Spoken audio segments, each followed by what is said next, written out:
मी आज नांदेड बसस्थानकामध्ये आहे। नांदेड शहरातील हे मध्यवर्ती बसस्थानक आहे आणि या बसस्थानकामधील हे जे बसस्थानक आहे हे ग्रामीण बसस्थानक म्हणून ओळखलं जातं।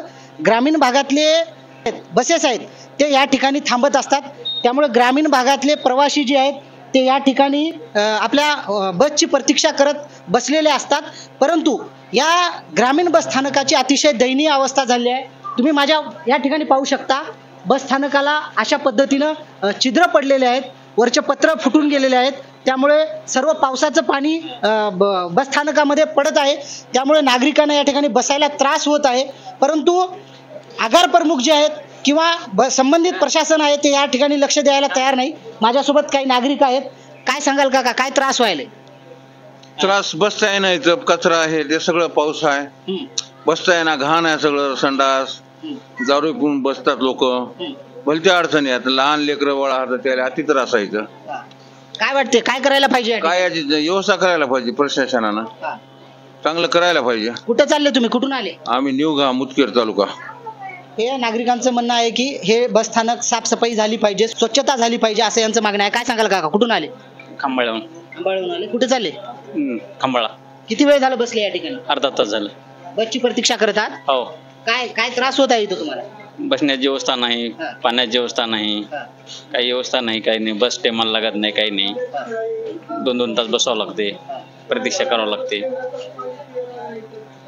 एकंदरीत प्रवाशाचं म्हणणं आहे की बस वेळेवर लागत नाहीत, 2-2 तास या ठिकाणी बसची प्रतीक्षा करावी लागत आहे, परंतु या ठिकाणी बसण्यासाठी चांगली व्यवस्था नाही, साफसफाई केली जात नाही, त्यामुळे या नागरिकांना जे आहे नाहक त्रास सहन करावा लागत आहे।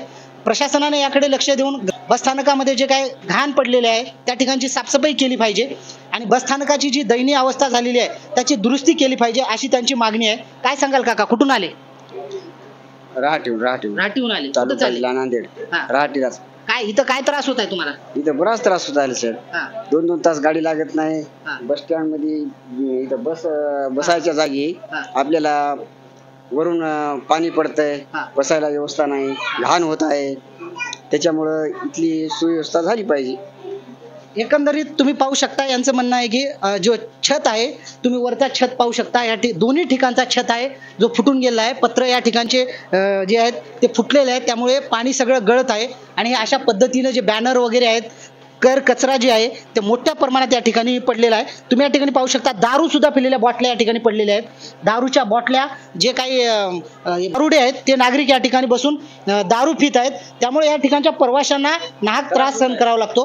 ग्रामीण भागातून हे प्रवासी या ठिकाणी येत असतात, त्यांच्यासोबत असे लहान लहान लेकरं सुद्धा असतात जे हॉस्पिटलमधून या ठिकाणी येतात आणि अशा वाईट परिस्थितीमध्ये प्रवाशांना या ठिकाणी बसावं लागत आहे, परंतु लोकप्रतिनिधी असतील किंवा बसस्थानक प्रमुख असतील हे या ठिकाणी लक्ष द्यायला तयार नाहीत, त्यामुळे नागरिकांना नाहक त्रास सहन करावा लागत आहे। ग्रामीण बसस्थानकाची दयनीय अवस्था झाल्यामुळे जो छत आहे ते संपूर्ण छत जे आहेत ते गळत आहेत, त्याचं पाणी जे आहे बसस्थानकाच्या खुर्च्यावर पडत आहे, त्यामुळे नागरिकांना जे आहे ते असं रस्त्यावर बसण्याची वेळ आलेली आहे।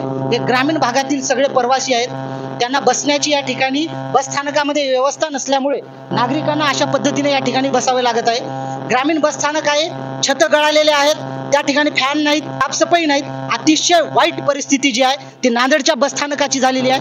लोकप्रतिनिधी लक्ष द्यायला तयार नाहीत किंवा इथलं प्रशासन लक्ष द्यायला तयार नाही, बसस्थानक प्रमुखांचा पत्ता राहत नाही, ग्रामीण भागातले बसेस जे आहेत ते वेळेवर लागत नाहीत, अशा अनेक तक्रारी, अनेक समस्या नागरिकांना सोसाव्या लागत आहेत।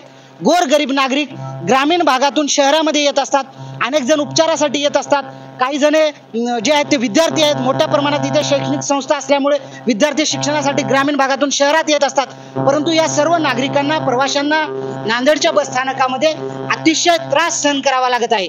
त्यामुळे या बसस्थानकाची सुविधा पुरविल्या पाहिजेत, बसस्थानकामध्ये साफसफाई झाली पाहिजे, ग्रामीण बसस्थानकाची जी अवस्था दयनीय झालेली आहे त्याची दुरुस्ती झाली पाहिजे, अशी प्रवाशांची मागणी आहे।